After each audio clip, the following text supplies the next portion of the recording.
The announcement landed like a thunderclap on both sides of the border. In an emergency press briefing in Ottawa, Canadian Prime Minister Mark Carney declared that certain categories of U.S. goods would be denied entry into Canadian markets, effective immediately. The reason? A legal loophole buried deep inside a trade law once signed by Donald Trump himself. For decades, the United States and Canada have been economic partners bound by some of the world's most extensive trade agreements. Their markets are intertwined, their industries codependent. A move like this would have been unthinkable. Until now. Carney's tone was measured, but his words cut deep. If the United States insists on weaponizing trade, Canada will defend its interests using the tools at our disposal, even those created in Washington. The statement, delivered under the watchful glare of the Canadian flag, was more than a policy shift. It was a declaration of defiance. Within hours, Washington erupted. Political commentators called it a betrayal, markets plunged, and whispers of a looming trade war began to circulate. What stunned observers most was not just Canada's action, but that it had used America's own rules to turn the tables. For generations, the United States and Canada have been bound by one of the closest economic relationships in the world. Since the signing of the North American Free Trade Agreement in 1994, and later its successor, the United States-Mexico-Canada Agreement, USMCA, goods and services have flowed freely across the world's longest undefended border. Automobiles, energy, agricultural products, and high-tech components move in a seamless exchange, worth hundreds of billions of dollars annually. This integration has created a relationship that goes beyond trade. It's a shared economic ecosystem. Ontario's factories rely on parts from Michigan, while Alberta's oil fuels refineries in Texas. In turn, U.S. farmers count on Canadian markets for wheat, soybeans, and beef. Disputes have arisen before over lumber tariffs, dairy quotas, and steel imports, but they've typically been resolved through negotiation or arbitration. What makes Carney's move unprecedented is the scale and intent. Instead of reacting to a specific tariff or product dispute, Canada has imposed a targeted blockade on multiple U.S. sectors, citing legal authority from a law Washington once championed. It is not just a trade disagreement, it's a direct challenge to the assumption that the U.S.-Canada partnership is unshakable. The roots of this confrontation trace back to Donald Trump's first term in the White House. Seeking to fulfill his America First promise, Trump signed a sweeping trade enforcement bill aimed at shielding U.S. industries from what he called unfair foreign competition. The law allowed the U.S. president to impose sudden, targeted restrictions on imports from countries accused of undermining economic security, without lengthy consultations or trade body approvals. At the time, the measure was used against steel from China, aluminum from Canada, and certain European auto imports. But the language of the law was broad, so broad that it quietly created an opening for other countries to enact reciprocal measures under their own trade statutes. Mark Carney, a former central banker with a reputation for mastering the fine print, spotted the opportunity.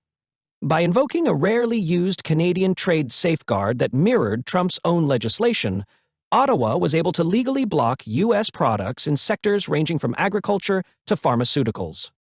For Carney, it wasn't just a legal maneuver, it was a political statement.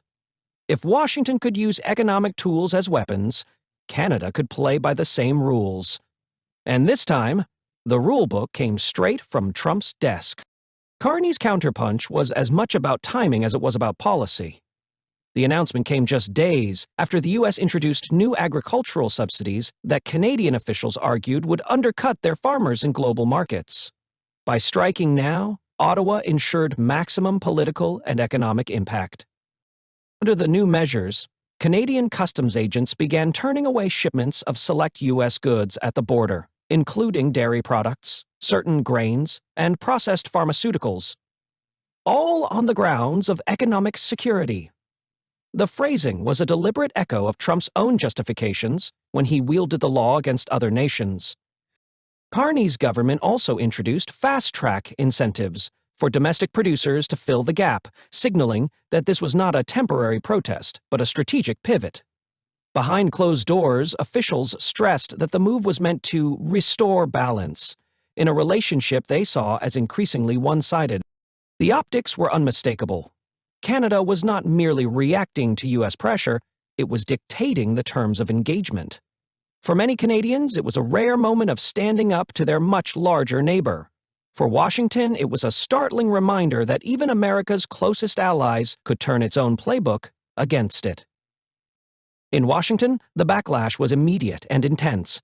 The White House press secretary called Canada's move an unfriendly act that would harm both economies, while several senior lawmakers accused Ottawa of exploiting a loophole in bad faith.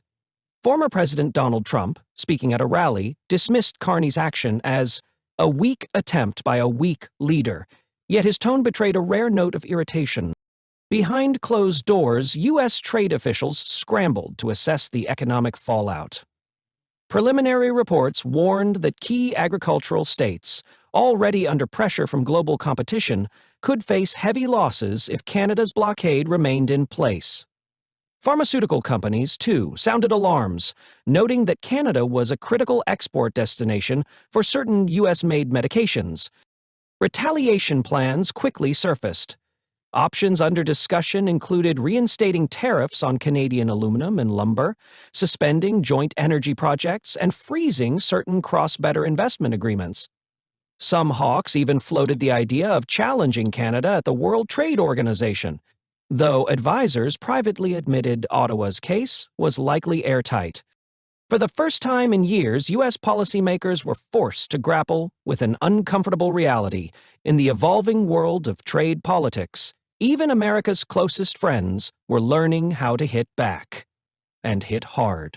The international response was swift and telling. In Europe, trade ministers viewed Canada's move as a precedent, proof that smaller economies could push back against U.S. trade pressure using its own tactics. In Asia, several governments quietly studied the legal framework Carney had invoked, considering whether similar measures could protect their own markets. Financial markets reacted sharply. The Canadian dollar strengthened on news of decisive action, while shares of U.S. exporters to Canada, from agriculture giants to pharmaceutical firms, dipped within hours. Cross-border trucking companies reported immediate disruptions, with perishable goods stuck at inspection points. Some allies urged caution, fearing that an escalating U.S.-Canada trade war could destabilize broader supply chains. Others praised Ottawa for asserting sovereignty in an increasingly weaponized trade environment. What was clear to everyone? This wasn't just a bilateral dispute. It was a warning shot to Washington from the wider world. Analysts warned that the standoff could spiral quickly if neither side steps back. One scenario sees Washington retaliating with sweeping tariffs on Canadian energy exports, a move that would hit Alberta's oil sector hard, but also drive up fuel prices in the U.S. Another possibility is a tit-for-tat expansion of the blockade, with Canada targeting additional American industries, from automotive parts to tech components.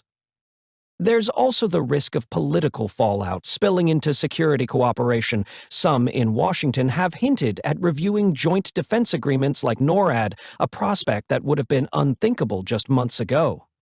Meanwhile, businesses on both sides are lobbying furiously for a resolution, warning that prolonged disruption could fracture supply chains built over decades. The longer the confrontation drags on, the more it risks transforming from a trade dispute into a lasting rupture in one of the world's closest alliances.